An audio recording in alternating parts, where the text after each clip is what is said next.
Yes. So mwingine amekuja hapa kusema kwamba pesa ndio sabuni ya roho. Can I tell you one thing? I'm here, but mimi nikiwa kijana chubukizi, wale wananijua vizuri hapa, wale wamekuwa hapa Nairobi, wamejua siasa ya Kenya. Hao mnawataja vigogo wenyu hawa ni watu nimekuwa naye nikiwa kijana. Hao wenye unaona wenye wana pesa, in the 90s they did not have money.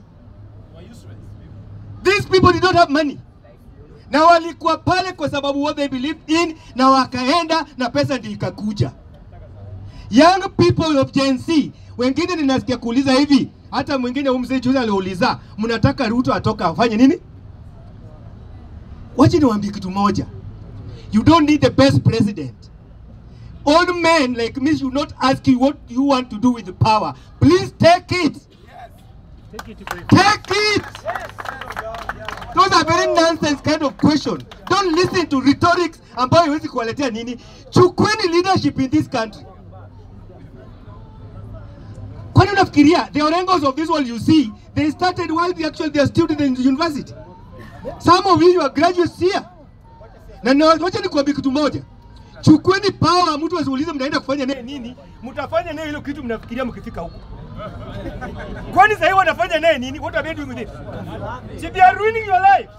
As we speak, you are a graduate, umemaliza shule, huko hapa, at the same time, that lecturer uliwacha University of Nairobi, anafundisha mwingine, anakuja kumwaga kwa dam site ya Jivanji. And you know, it's not only here. You think that you are the only people who are meeting here. Go to Kisumu, you'll find young people there. Go to Mombasa, utawapata. And they have all papers. If you add these people and kama wamesoma au hajasoma, you'll be surprised. So you take leadership, nyumbaye mengine, mutakuja kuuliza baadaye. Can I, when I'm finishing, because naongea na pressure ya speaker. Saa hizi, muda zikudanganya ya kwamba watu tu wachukue kura alafu naenda kupiga kura. Even hao watu wote wanafanyanga hivi. Ukiangalia Jaramogi Oginga Odinga and the Young Turks in 1990, there was a section 2A. Ndio ile watu kwa barabara. Na wakatoka pale na Ford ya kwanza ikawa a movement.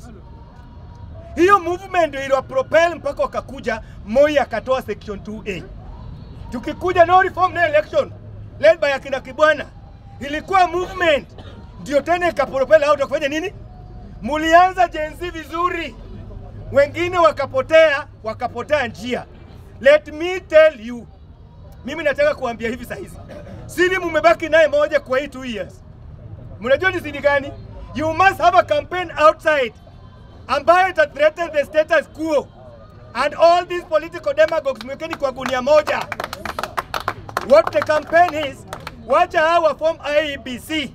Washa form IEBC, chukueni signature yenyu ili watu waende kwa referendum. Ule Gachagua shaenda, endeni kwa referendum ya kutoa Ruto kwa ofisi. As a campaign, let me tell you, wacha nikuambie kitu moja. Msijiulize nani atakuwa nini, hatakuwa kiongozi yenyu. A good dancer anajulikana kwa floor. If you are a good dancer, go kwa nini? Endeni nje. Go into the world, liberate yourself. Wajini tuko kwa Facebook na nini pekee tunataka kuandika bana. Endeni nje. Na maliza nikisema hivi. Some people fear that somebody atakuja kuwaua. Kwani nani anaweza kuwaua nyinyi wote? Who can kill all of you? So nyinyi muena nini? Ni hata kusema mtashikwa. Kwani kuna mali mtafiti ni gereza gani mtapelekwa? Are you getting my point? Mukiungana pamoja, there's no government here. These are a bunch of criminals who actually are lying to you, and because they know that they'll divide you in terms of tribal, ndio mtakuja kuangalia nyumae, mkuja mnunuliwe na vitu kama hizo. Me, I'm encouraging you positively ya kwamba power is in your hand. Na hakuna mtu atakupatia. Ukifikiria wao wengine walipatiwa, hakuna mwenye atapatia. Thank you. Thank you.